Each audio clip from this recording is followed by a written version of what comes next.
today we are going to be talking about strategies to motivate students and foster resilience. This has kind of been a recurring theme that we've come back to multiple times, and it's because I think it's one of the most important things that we deal with as educators. And so today we've got some guests that will hopefully look familiar to you that I'm going to introduce here in a minute. And we also want to make sure that the group chat is a place where we can continue to share ideas as well. So I'm going to make one request before I formally introduce everybody. The request that I have is, if you don't mind, open your chat tool, and there's an adjustment setting next to where you type a comment. And what it is, it's a little drop down arrow, and it tells who you're sharing your comment with. And if your comment, if that drop down arrow says everyone, it means everyone can read your comment. My request is that you all adjust your chat settings so that you're sharing your comments with everyone. If the comment only goes to hosts and panelists, we're the only ones that can see it. And so the chat historically in these has been a really rich place where ideas have been shared. And I find it beneficial if everybody can see your comments. So if you're willing to do that, that would be helpful. With that, let's get into an introduction on this topic for today and our panelists. As I mentioned, we're going to be sharing some strategies to motivate students and foster resilience. My name is Jason Johnson, and I represent the WhyTry organization. I've been with the organization for about 6 years. We are a resilience and a social emotional learning organization.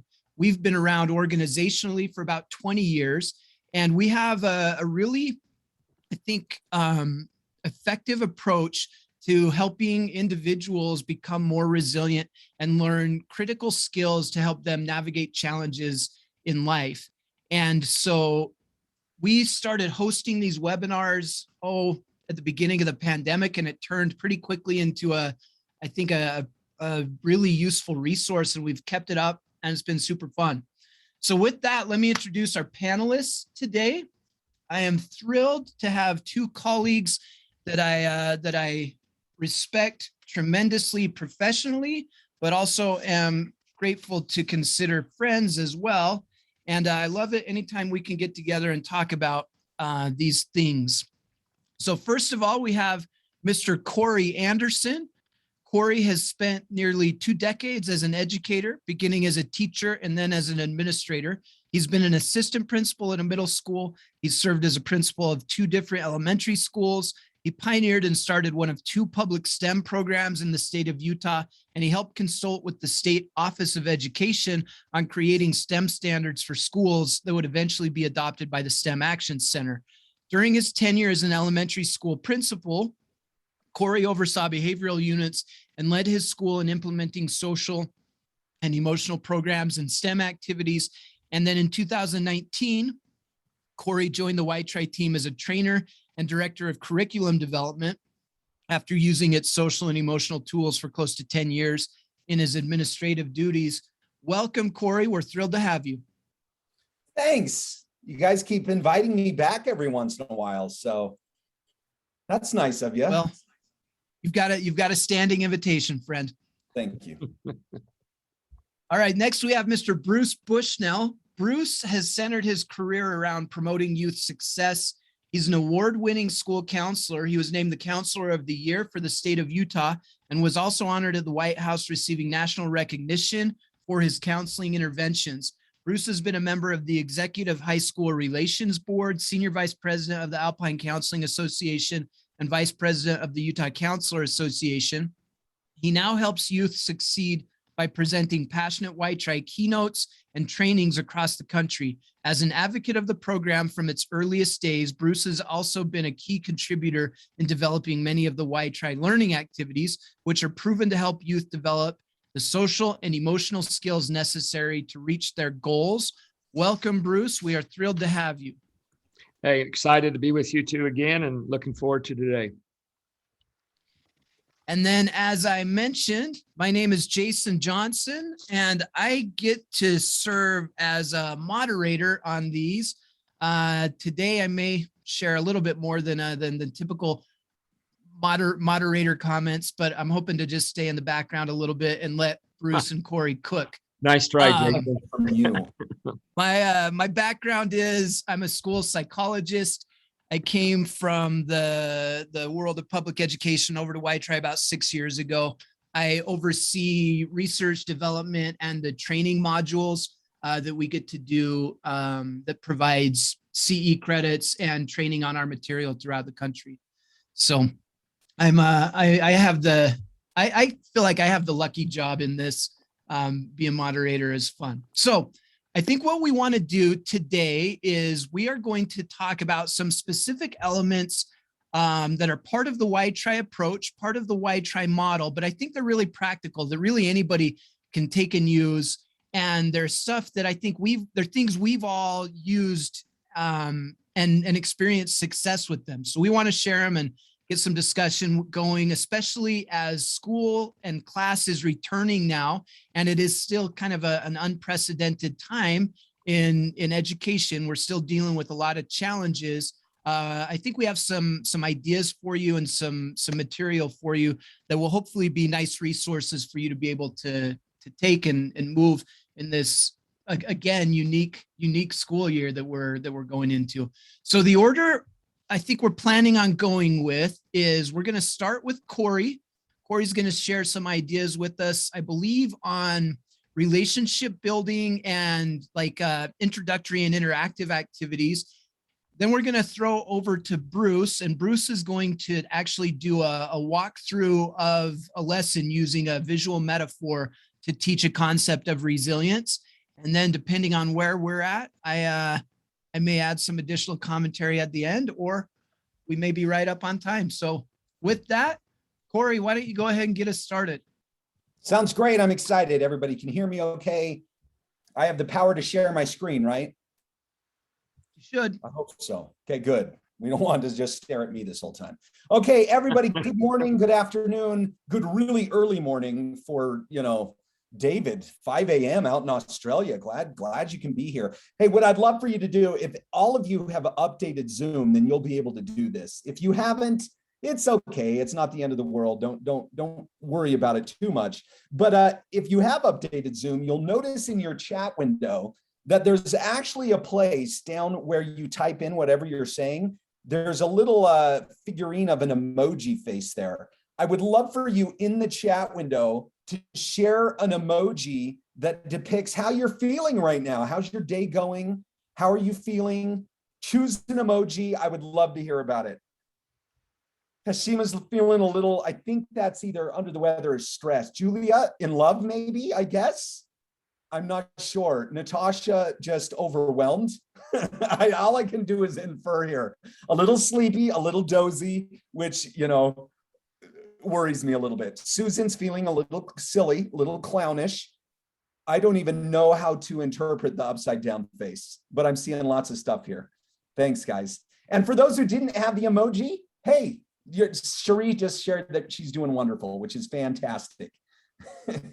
I like Ignacio, right? Ignacio with the sunglasses. I knew you were going to say that, Ignacio, so I'm just going to put mine on in honor of Ignacio. I'm just kidding.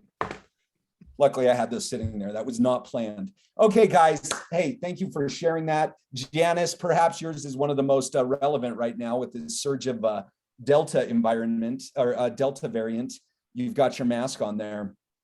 A bit tired, busy day, Linda. I hear you. Hey, listen, after working in education since 2001 as a teacher and an administrator, I know that August is one of the busiest months of the year. And a lot of you are right in the middle of that, and you've taken time out to be with us. So I'm grateful for that. Let's do a little bit of get to know you then. Let's take a moment. I want you to take the stress, set it aside for a second, and let's do a quick activity. Maybe some of you have even participated and done this activity before, but we like this activity. I love this activity, and we'll talk about the importance and the relevance of it afterwards. But what I'd like you to do is I want you to imagine for just a moment that Well, hopefully you can see my screen. That let me hit play. Everyone, can you see that okay, Jason, Bruce? Yes. Okay, Yep, thanks. you're good. So there's a line segment up here, right? And this is what we call the values continuum. And this line segment, it has two values I'm going to attach to it on each end. And I want you to consider for yourself where you would place yourself on the line. Okay, so you're going to kind of choose between the two options, but you don't necessarily have to be all the way down at one end or the other. You can place yourself anywhere you want to on that line. Now, I'm not going to actually ask you to share that in the chat window. Instead, we're going to launch a poll question that's going to pop up on your screen, and all you have to do is answer the poll question. Now, we don't have a lot of time, so I'm only going to give you about 30 to 35 seconds to answer it. Now, you may be wondering, what does that look like? There's actually going to be numerical values attached to the line, and you'll see they line up with the poll question. If that still doesn't make sense, you'll catch on really quickly. Jason, will you launch poll question number 1 for me? The first poll question should ask, which do you prefer, the mountains or the beach? Will you give me a thumbs up if that's running, Jason?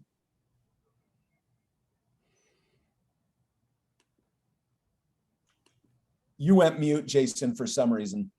Oh yeah, sorry. Yeah, it's going, it's running. We're bringing a lot of numbers in. Awesome. Yeah, as soon as it hits 30 seconds, if you'll hit end and then share that with all of us, we'll kind of take a look. They're still coming in. We're at 30. I'm going to give them an extra 10 seconds because I was on mute. Sounds good. I guess I'll tell the story for 10 seconds or just talk about telling the story. And then by that time, the 10 seconds should be up. Perfect filibuster. All right, I'm going to end that poll and I'm going to share results. Can you see that? Heavens no, I can't see it, which isn't fair. Describe the results to us. Well, it says I'm sharing it, and here's what we've got. We have 34% of people are all the way on the far beach 10. We have 10% of the people are all the way on the far mountains -10. And then the next biggest one, there's definitely more people on the beach. We've got over 50% of the people are on the beach side of the continuum there. Yeah, okay, that sounds pretty typical. Everybody picking on the mountains. What I'd like to do, anybody who chose 10, which means you were all the way on the beach side, you feel very passionately that you prefer the beach, in the chat window, if you would like to, what is your rationale? Like, why the beach? What were you thinking when you said, oh, I am all the way at the beach? I am definitely a 10. If you'd like to share in the chat window, what were you thinking? Oh, Ignacio. Okay, so fishing, Shalita, calmness. Kelly, you don't have to move there. Okay. Water is life, very peaceful. The relaxation, the sun. I like it. You get to reground yourself, the serenity, the waves. Okay, that's great, guys. I know everybody's like, don't talk about this right now. Summer just ended. Vitamin D, exercise. This is kind of cruel, Corey. This is kind of cruel. Well, I get to know them a little better. That's what's important. Hashima, you like to go and meditate there. Denise, you specifically wrote salt water, which I don't know exactly what the poll is, but cool. I mean, we've got the Great Salt Lake here. You don't need to go to the ocean beach for that. Very excellent. Okay, let me give those who are on the mountainside a chance. If you were all the way down to the mountainside, so you chose -10, what was your rationale? In the chat window, what were you thinking? Okay, so it's very clean air. It's kind of cooler, right, Randy, than perhaps the beaches are. Oh, Reagan, very cool. It reminds you of your honeymoon. I like that. Jamie, majestic in the wildlife. I like it. Waterfalls, Sue. That's usually something you don't necessarily find on the beach. I like your thoughts. Okay, I would love to keep processing that, but we got to move on. I appreciate it. Great job. We're going to do one more, just one more to kind of use as another example, and then we're going to talk a little bit about what I'm doing. Will you launch for me, Jason, poll question number 3, values continuum number 3? Yep. And if I did it right, it is Which do you prefer, hamburgers or pizza? If you will launch that poll question for me, that'd be fantastic. It has been launched. It's there. Awesome. So yeah, there you go. Just choose which one of those. You don't have to necessarily be all the way down at one end or the other. Buy a little time.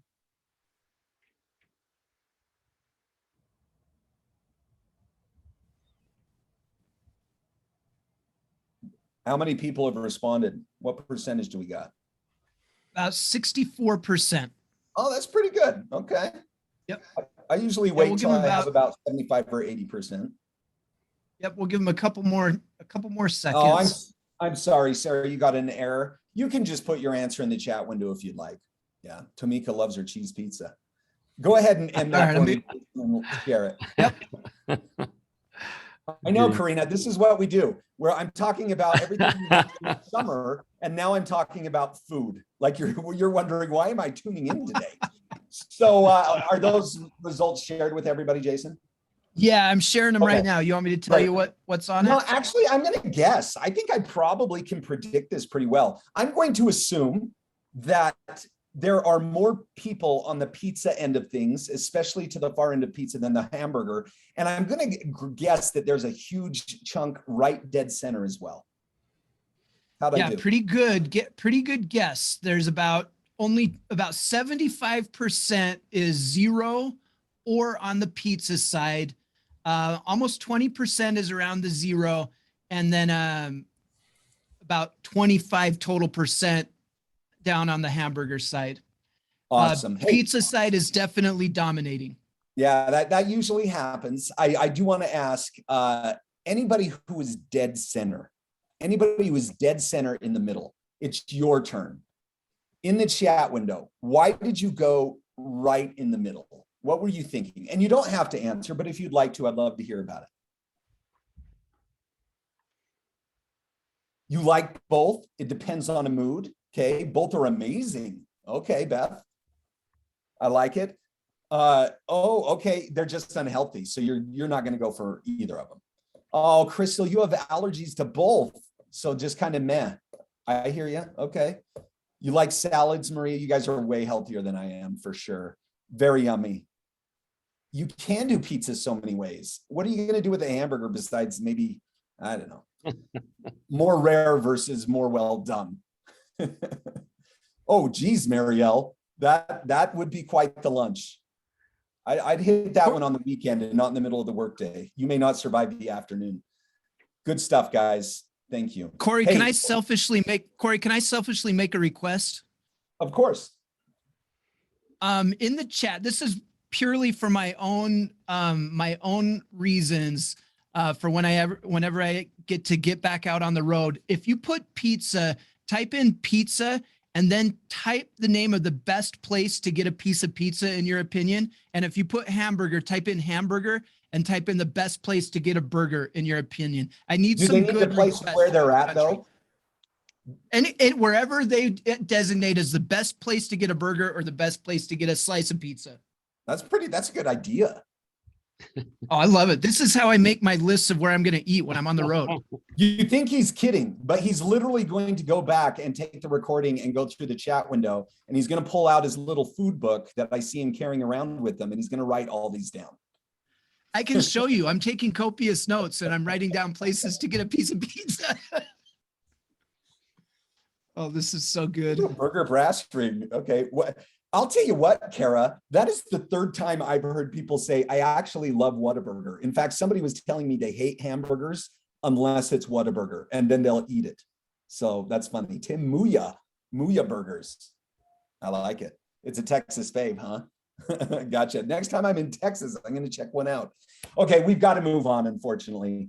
If you will stop sharing those results, Jason, that would be great. So it's not blocking their view. Let me explain really quickly what this might look like in person.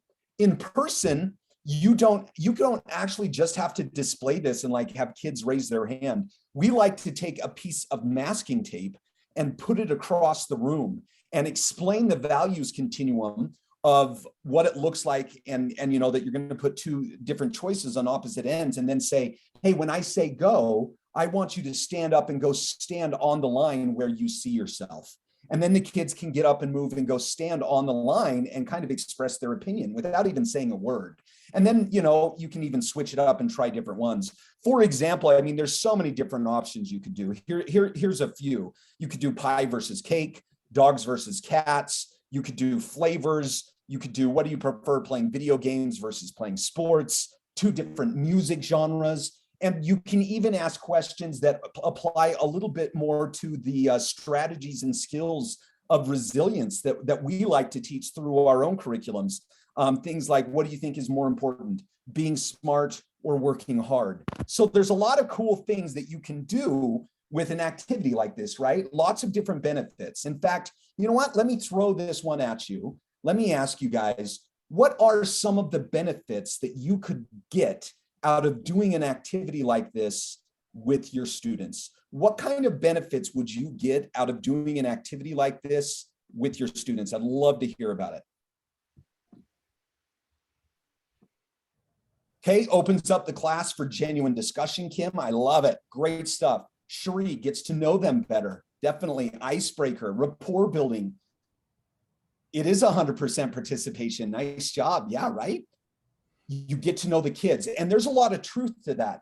It's not just having fun, but as you're interacting with kids and you hear their answers, you will start to remember and learn things about them that you didn't know. Things like, you know, that somebody spent their honeymoon in the mountains, right? And so as I'm working with that person in the future, I'm going to know that about them, and I'm going to be able to interact with them about some of the things I learned through doing the values continuum. And many times students can even see what they have in common with each other. So there's a lot of value that comes from it. Let's talk about that a little bit. On your screen, you will see that I have shared with you what is the WhyTry toolkit. Now, this is actually one of our products that we provide. However, what I'm showing you is something that ultimately is an idea that you can take and use no matter what you're doing.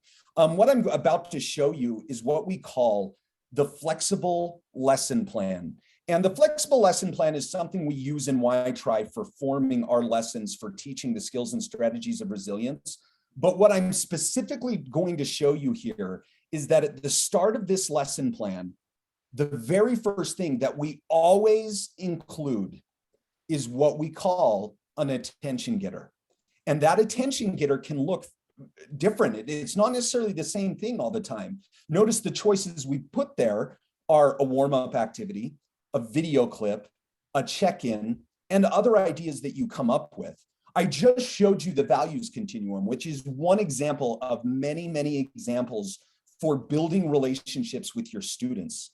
And that is a really critical step to what we do when we're working with students in an academic setting, and even more so when we are trying to teach them certain skills and strategies of resilience and social emotional learning.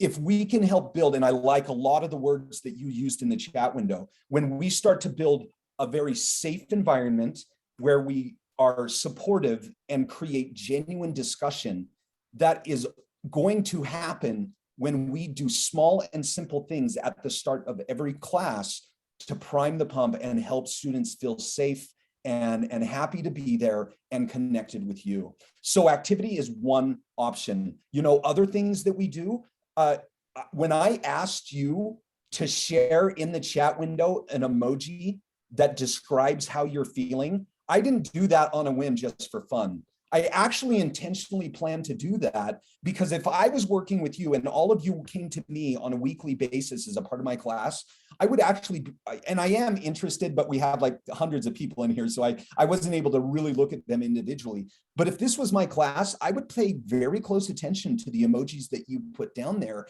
And I would make sure that I, really took stock of that so I could interact with you based on the emoji I saw. We call that a check-in. And a check-in looks in lots of different ways. And I'm sure a lot of you use check-ins, but the point here is that it's something that you can start with as well, that can really set the stage for engaging with your students and creating that safe, supportive environment. It may be as simple as a video clip that you share with them that may piggyback off of an idea you shared before, of something you talked about last week, or something you've seen since you last saw them that you think might be, enjoyable to watch together. It could be as simple as putting up some questions that everybody answers at the start of class, that you either have them answer together as friends or as a group. For example, when I'm doing one of my trainings, a lot of times I will ask questions like, who's your favorite music artist or group, or who are you listening to now, or what is something that you've learned in the last year as an educator that you plan on putting into practice for your whole career. Like, there's so many different things you can just ask that are great attention getters and ways to get your students prepared for the day. And you need to know that our advice is that you do this in both a short-term window and a long-term, meaning that, hey, at the start of the school year, you definitely want to front load everything you do with activities like this, so that you can develop that rapport and those relationships and work towards creating that safe environment. But you also do it on a session by session basis, whether that's every day or once a week or twice a month. It's just something that should be very intentional, and it's just as important as actually planning the content of your lesson or your discussion or whatever it is you're doing with kids. So that's my piece. It's all about a step towards building relationships and building a safe environment by doing very small and simple things with them. Make sure you carve out time for it, because it is just as important as the actual content that you're going to be delivering. And that's what I got. Bruce, here's my pitch. Woo! Corey, that was great. Thank you. That's something I love and can talk about that a lot. I've used that. But one of the things I noticed in the chat window, people are saying it helps kids to be connected with each other, which is true. Builds your kind of rapport in your class, but it really helps them to connect with you, and it's as a facilitator, as a teacher, counselor, whatever your role is. And so it helps everybody to come together. And that values continuum, you can use that 2 or 3 times throughout a semester, a year. You just have to change the choices of the options. I'm going to go to share, and we're going to do a lesson. This lesson is coming from our Resiliency for Youth program. And I'll put up, if we have time at the end, just show you where we got, just like Corey did. It's in our toolkit. But we have what we call core principles in WhyTry that help foster resilience. And 2 of the core principles, one is called flipping the switch. I just want to introduce this because it ties a little bit to the lesson I want to share. But flipping the switch is one of the core principles. It's an actual skill that we teach youth to, when they have a challenge, a trial, a setback, they can flip the switch. Means like a light switch, to flip it and to let a light come on, or put on, I call it a resilient switch, to look at your challenge differently, a different perspective. And so you flip the switch and you look for how you right now can look for a productive outcome, what you can do right now to create a productive outcome from this challenge. It's helping you to look at the challenge differently. And we've been in a lot of challenges since the pandemic, but students have had challenges way before the pandemic, and they still have them. And now we have a lot of mental health issues and things we're concerned about. So today, hold on a second, I didn't want to go there. Sorry about that. The lesson I like to do is called emotional fuel. And the way we teach it to youth, we in WhyTry we use visual metaphors, which helps students to remember the concept, the principle that you're trying to teach. And today we're teaching emotional fuel. And then we use a battery to teach that. And some of you, have you ever been in a car with a dead battery? I'm sure most of you have had that experience. And we'll ask that to our students. Then what happens? Well, generally nothing, or there's just a clicking sound, but it doesn't turn over. You can't get your car to go. It's very frustrating, especially when it's wintertime. And so we ask the question, to our students, do you know how to fix a dead battery? And they'll have a lot of suggestions. I've had some say call AAA or whatever, but they always come up eventually with, hey, jumper cables. That's the way you can jump a battery and start your, spark plug and start your battery. And so we have the positive connection, and you can just jump, and you have the negative connection, and that can start your battery. The question we ask, can you charge a battery with just the positive connection? And I could ask for your response, and you would say no. Can you charge it just with the negative connection? No. You have to have both in order to get that battery to work. And so this battery represents positive emotions we have and negative emotions we have. What are some of the emotions that people perceive as negative? And I normally have to go to the chat window and have you tell me, and I ask the students to tell me some of the emotions they experience. So I'm going to put that up, and I'm going to ask you to go to the chat window on this next question. But here's some emotions. Each of us has thousands of emotions each day, positive and negative. But on this negative side, we have some things like anger, stress, anxiety, which is frustration, disappointment, fear, shame, sorrow. We have a lot of different emotions we experience throughout the day and in our lives.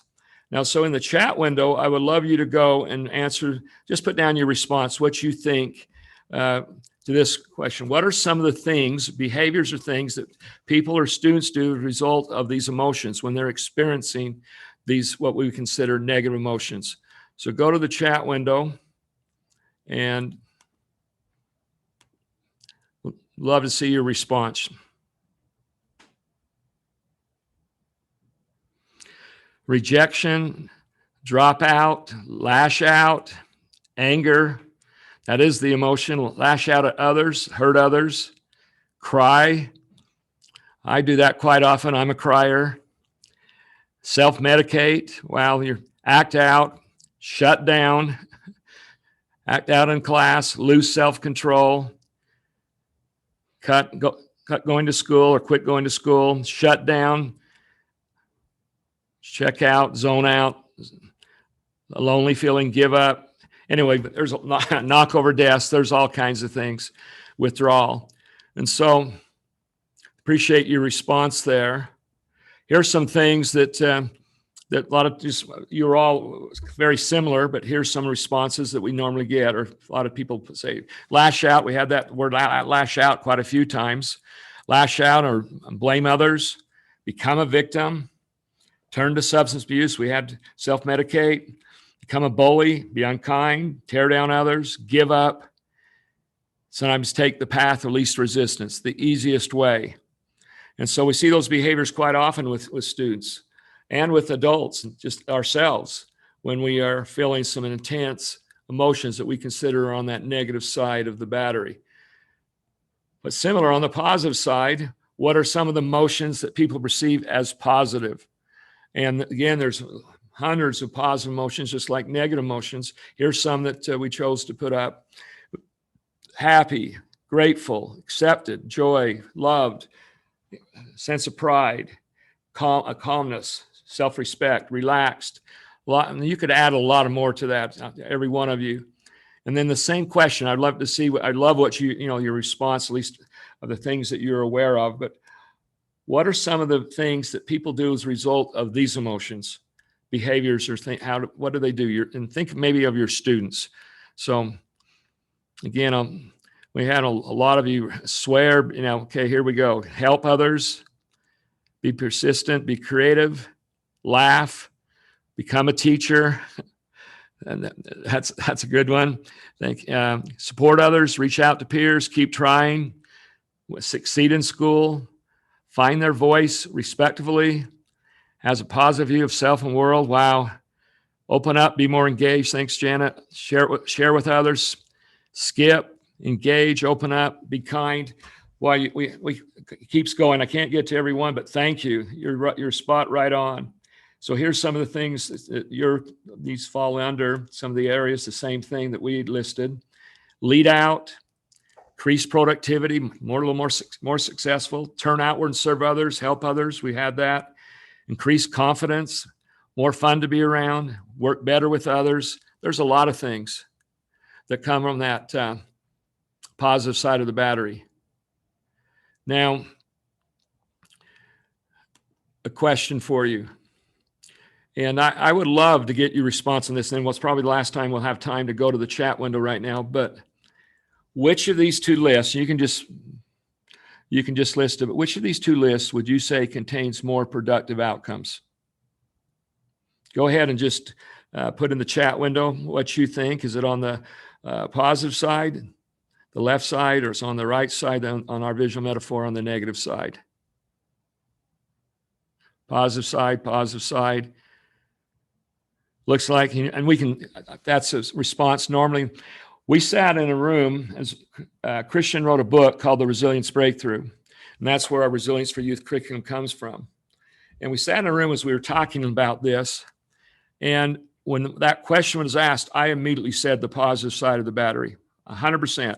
I want to spend, if I can, 90% of my time on that positive side of the battery. But when we stopped and really looked at it, we found there was so many things that came from the negative side of the battery. When we read autobiographies of people that overcome major adversity and trials and challenges, it was on the negative side when they're experiencing those very hard emotions that some of which we put up, that where they had the biggest breakthrough, which gave them the motivation to overcome and produce productive outcomes. So it's probably, there's great outcomes, but there's great outcomes from both sides. And we found there was a lot on the negative side of the battery. A lot of people have breakthrough. The problem is a lot of our kids, students we work with, and we've been conditioned in society, we have negative emotions. With a lot of times we think there's something severely wrong with us. And students, a lot of times, they don't know how to deal with those negative emotions. So they turn to self-defeating behaviors or behaviors that hurt themselves and hurt others. And so we would say, there's positive outcomes from both, but there's a lot of positive outcomes from the negative side or that right side of the battery. And so can we use our negative emotions to create productive outcomes, and how? And that's something we spend in our training. That's what we're helping students with our Resilience for Youth curriculum, how to use their negative emotions to deal with them in a positive way and in a productive way to produce positive things, productive outcomes in their lives. That's powerful. And that's something that we know for 100% that we can do. We're training educators all across the country to help students to learn how to use their negative emotions. And we have a lot of examples. When you could probably think, when we're done today, you could probably think of a lot of people that maybe fall in this category. Maybe we'll ask that. In my training, I asked that question, but with just a few examples, maybe you can. But can you think of an artist or musician that was able to create from their negative experience, creativity that helped produce that great art or that music they produced? There's a lot of examples of that. Can you think of athletes? I've been a coach all my life. There are tons of experiences where a team or an individual has been driven from a loss, a setback, a moment of failure or disrespect, but they use that as motivation to work harder and to become better.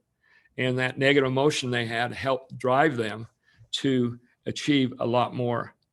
And then we have the example of MAD, Mothers Against Drunk Drivers. A lot of the foundations across this country are driven by some tragedy or some cause that created a lot of pain or suffering. And then people came together, said, we're going to do something about that to make a difference.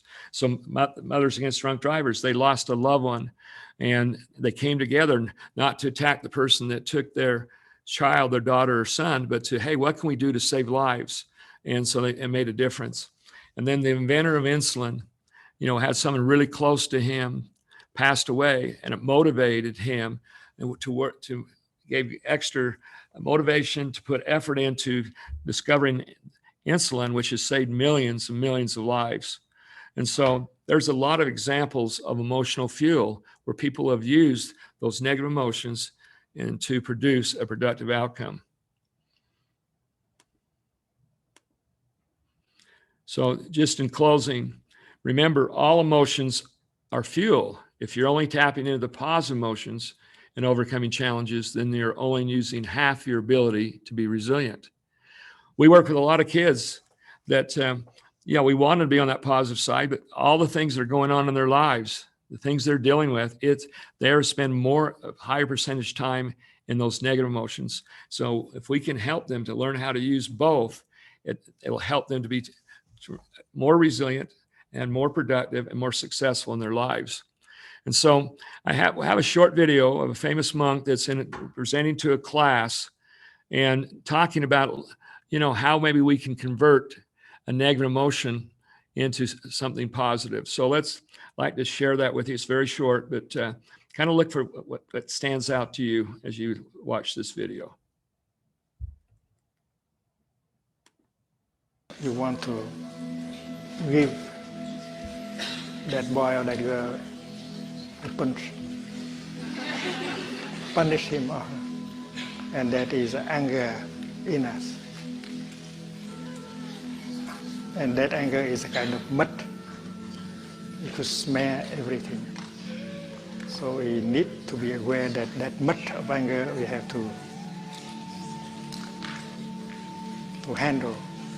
But without the mud, we cannot grow lotus flowers. So the mud is useful somehow. So your anger is useful somehow. So maybe you should not get it out. You should not throw it away. If you know how to make good use of your anger, you can grow the lotus of peace, of joy, of forgiveness. And if we look deeply, we listen deeply, we'll be able to understand. And when we understand, there is love. And when there is love, anger just transforms itself.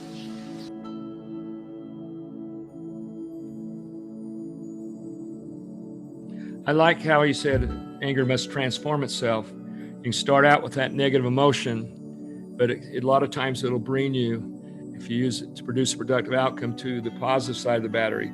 Don't get the message wrong here today. I want all my students, and I want to spend most of my time, if I can, on that positive side. But we all experience life, and life creates a lot of different emotions on both sides of that battery. And if we can use both sides, it does give us a resilient advantage.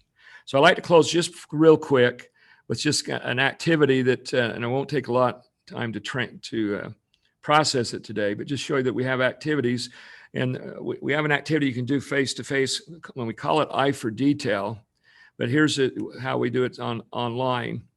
And I for Detail, you put a team of five against another team of five, and then you give them an opportunity to change something physically, move their earring, take it off, put a watch on the other wristband, take your ring, give it to someone else, and you come back and everybody tries to see if they can see the changes. But it's an awesome activity. It's a physical activity to get the students out of their desk. But here's something that we can do online if you're virtual. We'll just do this quick, not take the normal time we take on it, but see if you can notice what's different on the right side of the right side picture compared to the left side. See if you can find 3 or 4 differences. And again, I would have you point them out for us, but I just want you to see it. It's an activity we can have a lot of fun with your students. Give you about 10 seconds. I want to give time for Jason. Okay. You can see on the right side, there's no window, there's no necklace, and there's no necklace down the left-hand corner. And you can talk about that, but kids love to try to figure those things out. Let's just do this last one.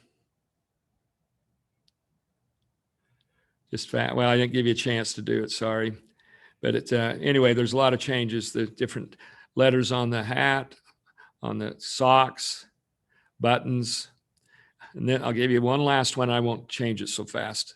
See if you can find the differences on this one. This one's a little more difficult.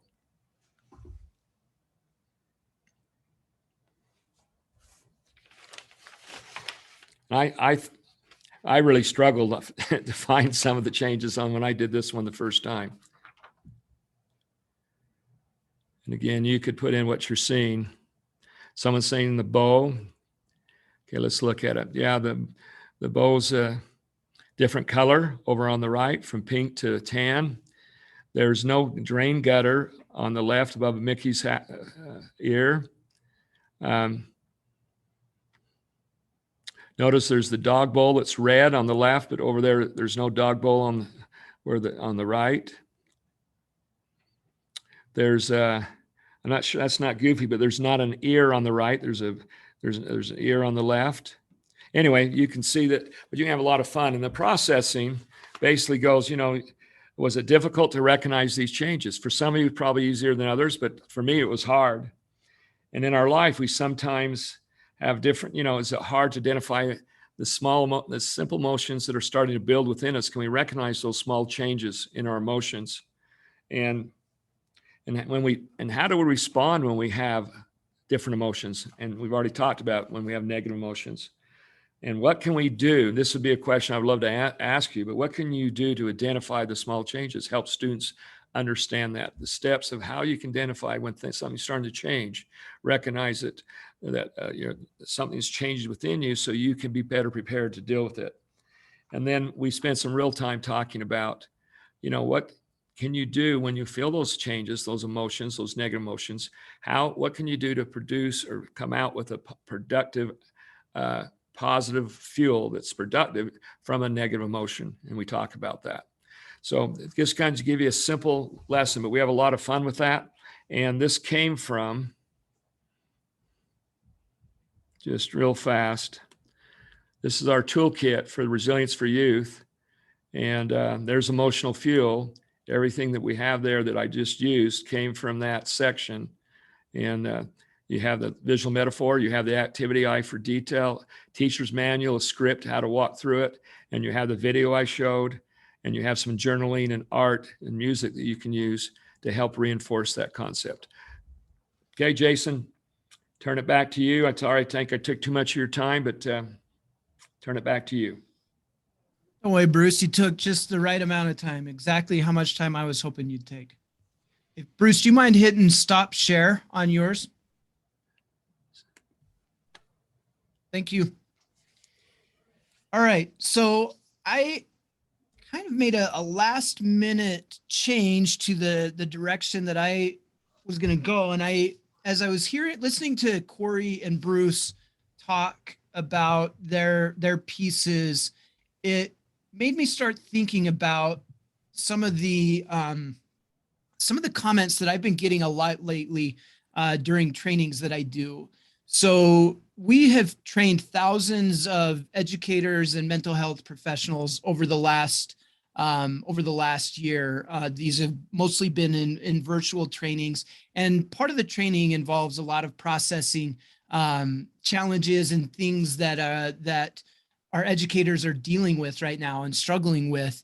And one of the things that has continued to come up in almost every training that I have done of late has been the impact of trauma. And as Corey and Bruce were talking, it made me think about this current model that we have. Well, it's not ours. It's actually produced by a psychologist named Dr. Howard Bath. And I'm going to put up the image of it's called the 3 Pillars of Trauma-Informed Care. And I think right now the principles behind trauma-informed care are as critical as they have probably ever been. All of the kids we're working with have all experienced a very kind of communal traumatic event that we're trying to recover from.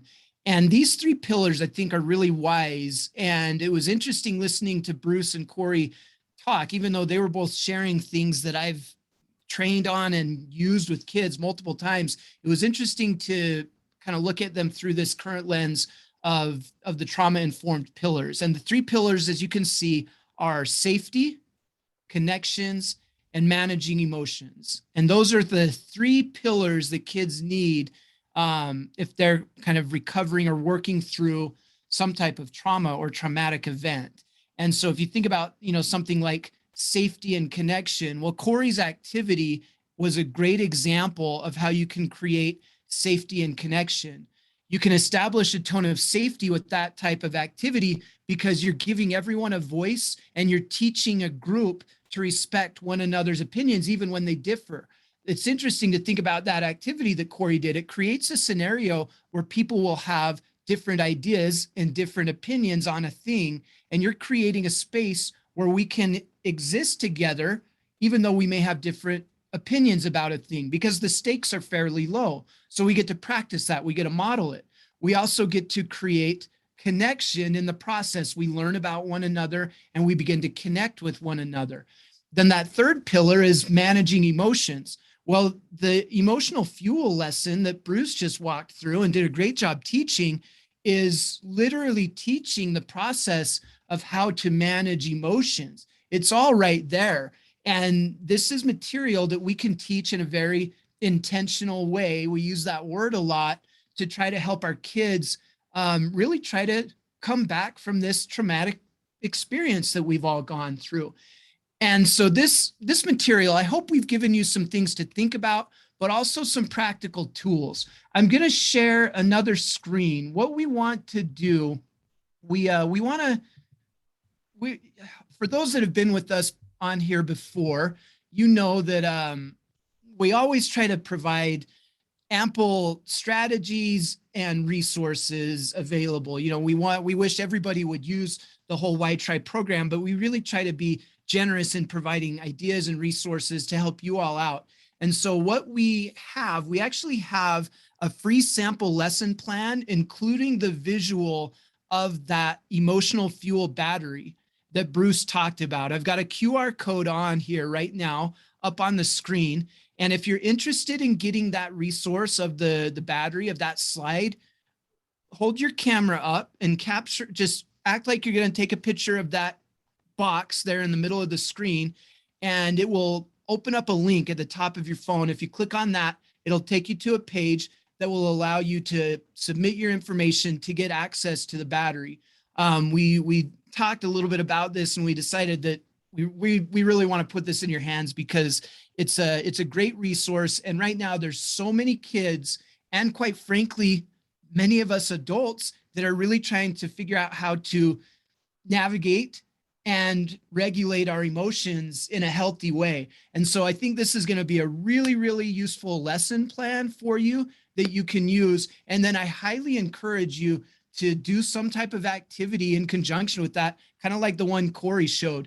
The brilliance behind activities like that is they're fun, and so you capture attention, but if you connect them effectively to some of your social emotional lessons that you're really trying to teach intentionally through your lesson planning, there's actually some really deep importance and connection to them where you're really modeling and reinforcing some really good tools there. Now, if you don't have a camera, Marion, let me see. I think I've got a link here that I can put into the chat as well. Oh, I've got it right here. I'll just type it in. I'm going to I think I've got it right there. Okay. So you can click on that link if you want, and that'll take you to a page where you can put in information, your information to schedule a demo and get access to that material as well. So we want everybody to have access to that, the imagery associated with that emotional fuel lesson Bruce did a walkthrough of. It's one of the most powerful resources I've had the opportunity to teach kids, because it really helps normalize and regulate emotions in a really helpful way, in a healthy way. And when it comes to resilience, regulating emotions is vital. And the thing that's empowering about that battery, the emotional fuel message, is it regulates all emotion. It doesn't say we have to shift you over to the positive side. As a school psych, I can't think of a single time where I've sat with a kid who's told me that they were angry or frustrated, And I can't think of a single time where if I put myself in their shoes, I didn't have the experience of thinking, well, I'd probably be upset or angry if I were them as well. And so we don't have to tell them to eliminate the anger. We truly can teach them how to use it, how to channel it. And it's one of the most powerful lessons we can learn as far as learning how to be resilient. Anyway, I get super fired up, super passionate about this. We're about out of time. Bruce, Corey, any closing remarks before we wrap this thing up? Well, it's August. Good luck. Keep going at it. Actually, right before the webinar started, I had a friend of mine come over who works in education, and he said, I just need to talk, Corey. And he was dealing with felt a lot of pressure, a lot of stress. And I have a rug just outside my office. It's just kind of like a big, comfortable rug. And I said, come lay down on your back, take some deep breaths. It's going to be okay. I said, you'll take this and probably find solutions that will be awesome. I asked him about his kids, reminded him that, that's what's most important. And that's the reason he does everything. And he left feeling a little better. But I guess the point I'm trying to make is make sure you take time to take a breath and take care of yourself and remember what's most important in your own life too. I'll just say one thing. First of all, thank you everybody for what they're doing. It's been quite a year and a half, and we're still going forward in it. So thank you for making a difference in your staff and your families and in your own, and the students that you work with.